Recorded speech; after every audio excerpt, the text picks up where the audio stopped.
14 जून को अग्निपथ स्कीम का ऐलान किया गया है। उसके बाद देश भर में विरोध प्रदर्शन हो रहा है। विरोध की आग 12 राज्यों में फैल चुकी है। प्रदर्शन करने वालों की सबसे बड़ी नाराजगी 4 साल में रिटायरमेंट कर दिए जाने को लेकर है।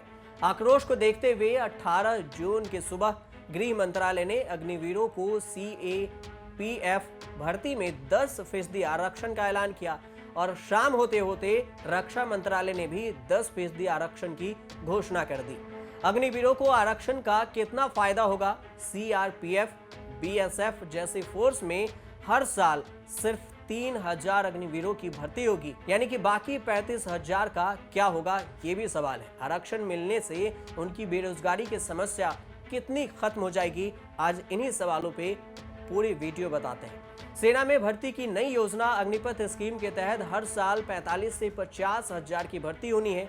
अग्निवीरों के पहले बैच की सेना की नियुक्ति 2023 में होगी। इसके तहत 4 साल बाद यानी 2027 में 25% यानी करीब 10 से 12,000 अग्निवीरों को सेना में अस्थायी नियुक्ति मिलेगी, जबकि 75% यानी करीब 35 से 37,500 जवान रिटायर्ड होंगे। इसका मतलब है कि 2027 के बाद से हर साल करीब इतने ही अग्निवीर रिटायर्ड होते रहेंगे।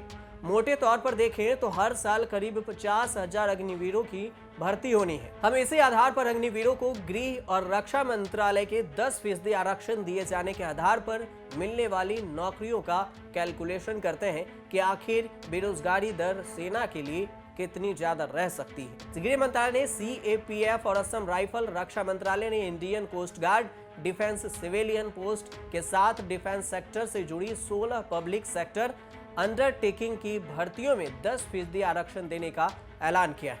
2017-2020 यानी 4 वर्षों के दौरान सेंट्रल आर्म्ड पुलिस फोर्स यानी CAPF में कुल 1,13,219 भर्तियां होनी है। हर साल 28,304 भर्तियां। 2020 में 10,104, 19 में 14,541 भर्तियां, 2018 में 30,098, 17 में 58,396 भर्तियां।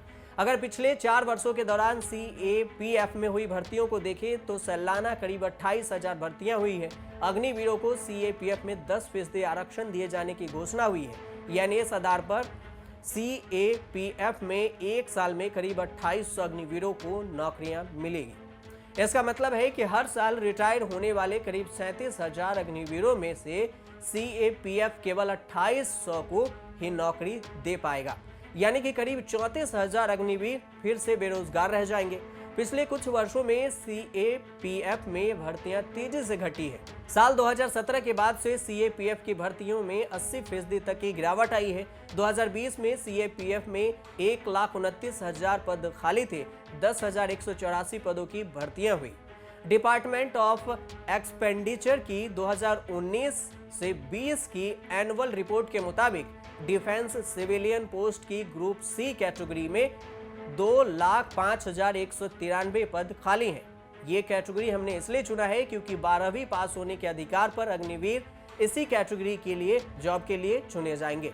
अगर CAPF और डिफेंस दोनों की नौकरियों में अग्निवीरों को 10% आरक्षण का हिसाब से मिलने वाली नौकरियों को देखें तो ये अधिकतम सालाना 2022 और 23,000 होंगी, यानी हर साल रिटायर होने वाले करीब 35 से 37,000 अग्निवीरों में से करीब 15,000 अग्निवीर बेरोजगार ही रह जाएंगे। ये 22-23,000 नौकरियों तब मिलेगी जब सारे खाली पदों को भरे जाएंगे। साथ ही ऐसा केवल पहले साल ही होगा कि 22-23,000 नौकरियां एक साल दिए जाए। CAPF देश के सबसे बड़े एम्प्लॉयर में से एक है। ये गृह मंत्रालय के अंतर्गत आता है। CAPF में 7 पुलिस सेंट्रल आर्म्ड फोर्सेस शामिल हैं, जिसमें से Assam rifle AR, border security force BSF, central industrial security force CISF, central reserve police force CRPF, Indo Tibetan border force ITBP, national security guards NSG, सशस्त्र सीमा बल SSB और इनमें से 6 तो सीधे गृह मंत्रालय के अंडर में है,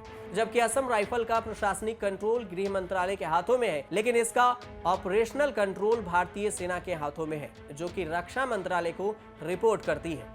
असम राइफल में 46 बटालियन है और करीब 66,000 जवान हैं। उनकी कुल क्षमता को देखें और स्ट्रेंथ को देखें तो कुछ इस प्रकार से हैं। जो आपको नीचे ग्राफिक के जरिए बता रहे हैं। सीएपीएफ में शामिल 7 सेंट्रल आर्म्ड पुलिस फोर्सेज की अगर स्ट्रेंथ को देखें तो सीआरपीएफ के 3,13,000, बीएसएफ के 2,92,000, सीआईएसएफ के 1,44,000 और आईटीबीपी के 89,000, एसएसबी के 76,000, एनएसजी के 10,000 और असम राइफल के 66,000 जवान हैं।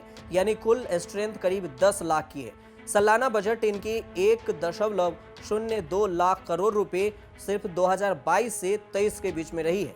गवर्निंग बॉडी इसकी गृह मंत्रालय है और सीएपीएफ का फुल फॉर्म होता है सेंट्रल आर्म्ड पुलिस फोर्सेस। तो कुल मिलाकर अगर देखें तो अग्निवीरों के लिए 10% आरक्षण के बाद भी और 25% अग्निवीरों को 4 साल में परमानेंट नौकरी देने के बाद भी देश में बेरोजगारी अग्निवीरों के लिए रह सकती है।